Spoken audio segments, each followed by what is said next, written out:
Hi, everyone. Good evening, and welcome to episode 4 of the A Ver Que Pasa podcast. I am your host, Leticia, and I welcome everyone. Thank you for being here with me today. I just have some tidbits to share with you about what's going on in my life, and I hope that this information or these suggestions or this advice helps you in some way.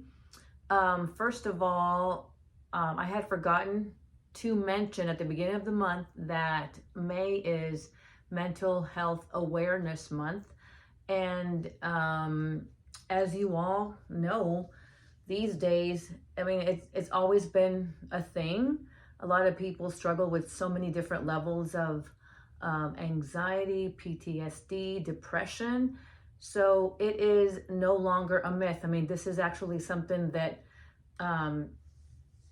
we are aware that's going on with our families, with our friends, with coworkers, with people that we might see on the street. And we need to become more aware and understand that everyone's going through something every day on a daily basis.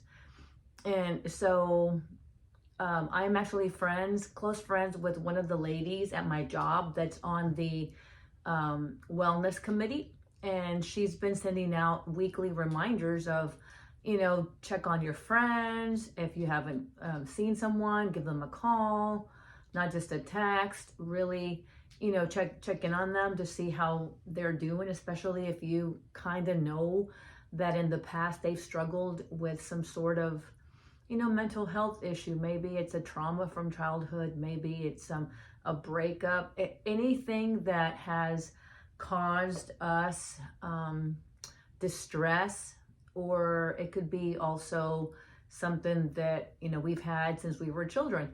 Anyway, it's important to check on those people that we care about. And so she and I were talking just this week about some of the things that she does when she visits her hometown in El Paso, and she's still very close to a couple of her high school friends. And so she says, look, we spend time together. It's just a group of girls that we get together. And, sometimes we talk about what's going on. Other times we just kind of listen. We don't give advice, or we just hang out and don't even talk about those things at all.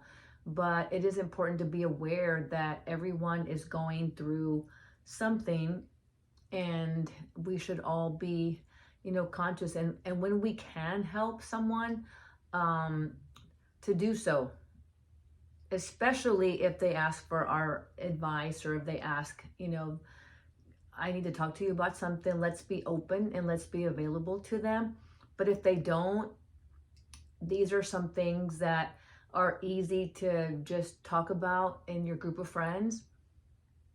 Also, one thing that a listener reached out to me, and he said to me that I forgot to preface this, I'm so sorry.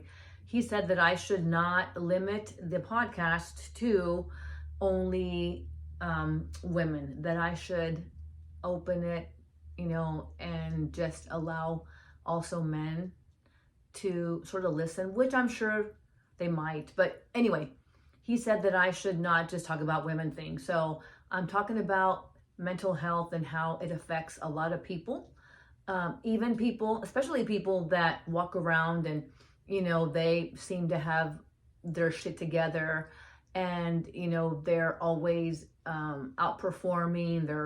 They're working long hours. They seem to be doing great. Sometimes those people that don't want to talk about and open up to us and just seem like everything's perfect in their life, those are the people that might have, might be struggling more with issues that we can't even imagine. So I was reading about some simple things that we should do, or we could do, that don't cost money but are helping and could help our well-being. For example, one thing that I shared with my own kids is getting enough sleep.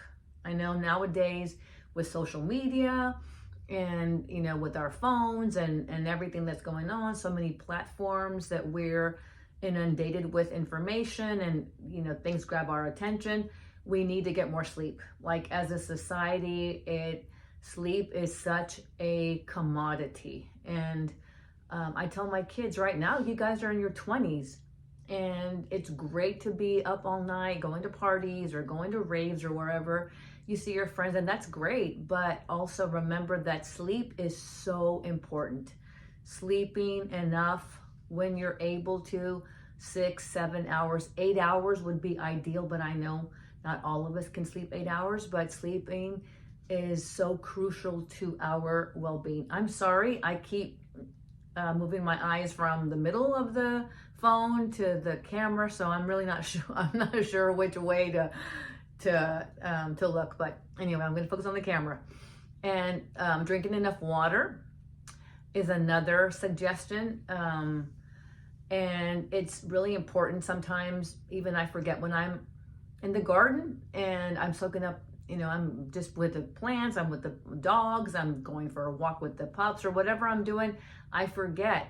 And I have a goal every day to drink at least a gallon of water, which is 8.5 bottles, plastic bottles of water. So be sure to drink plenty of water. Number 3, get some sunshine, even if it's 10 minutes. On sunny days, soak up some of that sun. It's so easy to do. It feels delicious and it's free. I mean, stand outside your office if you're working, or take a walk for 10 minutes. I mean, it will do you a world of good. And I do that every day, at least 1 hour of walking a day, which I have a time on my lunch break. And I'm in a really cool spot, so I can walk along with hundreds of other people that are doing the same thing. But yes, sunshine, you cannot replace natural sunshine with a supplement, although it does help. But sunshine is a really good, I mean, it's so good for you, and you feel better, like with that energy from the sun that you're feeling on your skin, and your skin is warm and it gives you like some color. So it's really great, and it's free. Also journaling. I've taught my kids that years ago. My son is 20, about to be 21, and my daughter's about to be 29, and they both journal. And they were a little bit resistant at first, saying, "Mom, I don't have time. That takes so much time." It only takes 5 minutes. And I suggested to them that they start with even 5 minutes. And now of my two children, my son does spend more time on the journaling, but I know that my daughter has been more consistent. And she says, "Mom, I can write down my feelings, whatever kind of day I'm having. I write them down." And it's sort of like if your day starts on a challenging note, if you stub your toe, or if you spill the milk, or you step on the cat's tail, whatever it may be, you just kind of have to stop, take out a pad, your pad and your pen, jot down some things. And it's almost like you're leaving all that stress, all that impatience, all that frustration. You leave it on the paper and you close it, and then you go about your day. Or if you're having a really great day, you wake up. Remember, last week was Mother's Day, and I was talking about waking up with gratitude. That's another thing you could do. Keep a gratitude journal, which I have been doing for many, many, many years. Probably the amount of journals that I've kept probably can fill a room. And just different phases of my life. I've been doing that since I was in my teens, and that's been a long time. And another suggestion that's free and easy, take a walk with your friends. Call a friend, maybe a coworker, and just say, "Hey, let's go for a little walk."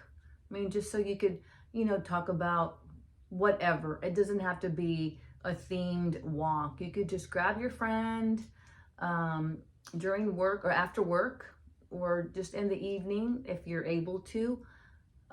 call your friend and just say, hey, you want to go for a walk? If they can't, go for a walk by yourself. You can do it. It's for your well-being. It's something so simple. Oh, another thing that I did read about that was surprising to me because I do not take magnesium. It said the article was talking about the importance of magnesium in your mental health, well-being, and I thought, wow, that's interesting. So the article was long, and I was at work, and so I did not take a screenshot or save it, but it is important to be consistent with magnesium, which I think is something like a natural mood enhancer. But anyway, these are just a few suggestions. Simple, easy, they're free. Our mental health is so important for everyone's benefit, especially for our own benefit. And if we're healthy and we're positive and we're in a good state, then we can be even more of a blessing to others. And so you folks out there, know that you're doing a great job. Just keep going, keep positive, stay happy every day. Look for something happy. Just one little thing, and remember that all day long, and it will, if you focus on happy, your day will change. I promise. It will improve. You can laugh more. You can find more things that are pleasing. You're kinder to folks. Oh, I almost forgot. Another suggestion, especially during this mental health, not only during this mental health month, but every day, be kind to others. It is so easy and rewarding when you're kind to someone, even just saying hello to everybody that you meet on the street, at work, in the hall, somebody you haven't met before, in your building, on your walk, at the grocery store, at the pharmacy, wherever you go. Just say hello, and you might just change that person's day. You might turn that person's day around. I mean, all it takes is a simple kindness of one person, and it could make a world of difference. I appreciate you guys listening to my A Ver Que Pasa podcast. I hope you guys have a wonderful week and stay positive. I had made a mistake on my email. It is averquepasainlife@gmail.com. So if you have any topics that you want me to discuss, or you have questions, or you have comments or suggestions or whatever, I'd love to connect with you. Please like and subscribe to my channel. Turn on that little bell for notifications, and you can actually write comments below my videos. And as I mentioned just a bit ago, my email is averquepasainlife@gmail.com. I hope you guys are happy and healthy and abundant, and I will talk with you later. Bye, everyone. Have a good night.